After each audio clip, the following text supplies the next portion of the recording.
Hi everyone, I'm Joseph Elposh. Grab some popcorn because it's time for Netflix and chill.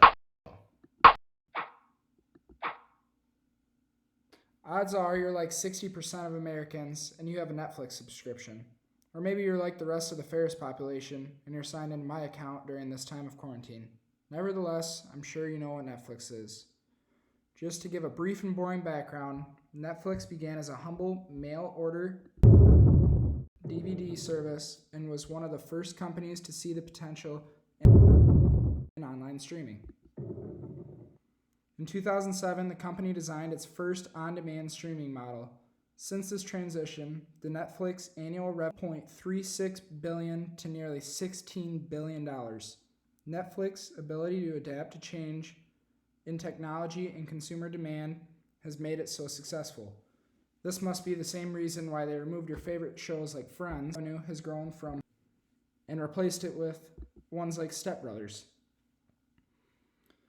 All right, you can wake up now.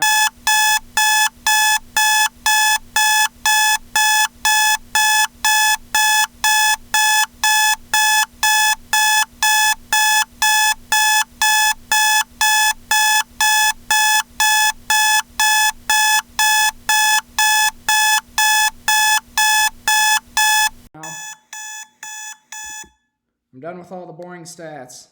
If you're awake through my intro, you may be thinking this is yet another presentation on innovation and change, but I can assure you it's not. I actually want to share a topic we haven't talked about in class: leadership. Leadership is a very broad topic, so I'll be hitting a few different points and material that I found to be important and interesting. All right, Reed Hastings is the co-founder and CEO of Netflix and has been named one of the most prominent business leaders across all stages. Hastings has an 88% overall approval rating and is known for his unorthodox leadership style. He exhibits behaviors that fall under the participative leadership style, allowing his employees to think for themselves and make their own decisions as long as they're in the best interest of the Netflix company. My favorite of his tips is authenticity and originality. He says not to shape your leadership style directly from another, but to stay true to yourself.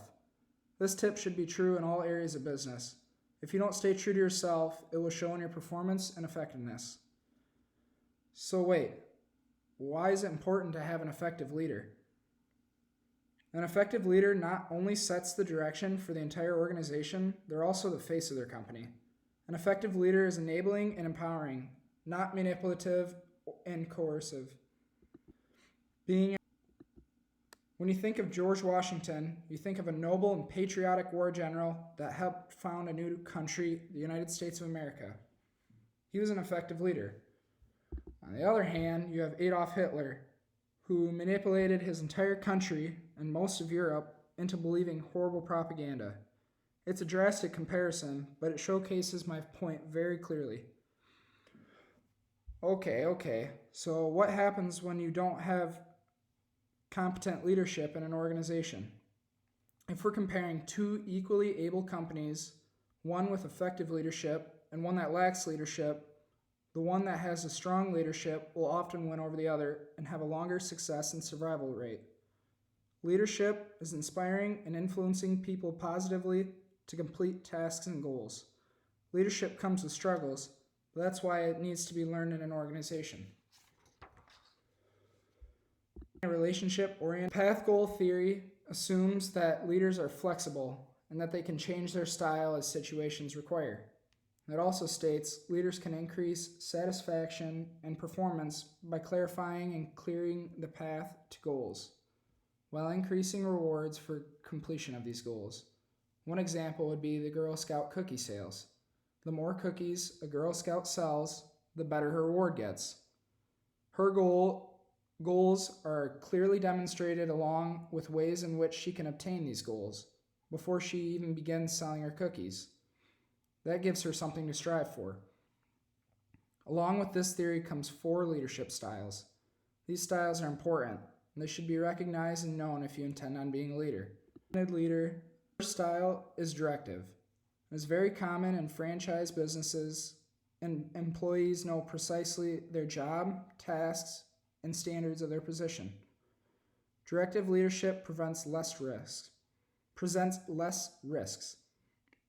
Let's say a company is in a financial downturn. This would be an occasion in which leaders would turn to a more authoritarian or a directive style. This style works well. On the other hand, is a more friendly approach, almost like a mentor to an apprentice. Supportive leadership tends to lower employee stress and helps to gain their trust. It might even increase their confidence within the organization. For Hastings, leadership involves reaching out to employees for input before making decisions. This style is common in small family businesses and presents ideas and goals as a team. This style also draws power away from the boss and allows team members to have a say. The final style, it also allows for achievement-oriented leadership generally means to set high expectations or goals and having confidence the employee will put forth extraordinary effort. While this style can be very rewarding and fulfilling for both the organization and the team member, it can also be very stressful and time devoting. The best example I could think of for an achievement-oriented leadership is the president. This company to stand out topics that I found most important or interesting anyways about leadership. I hope you all learned something from my leadership presentation, or at least got a few laughs in. Stay healthy, stay safe over this break, and I hope I can see you all again one day. Thank you. And be more innovative.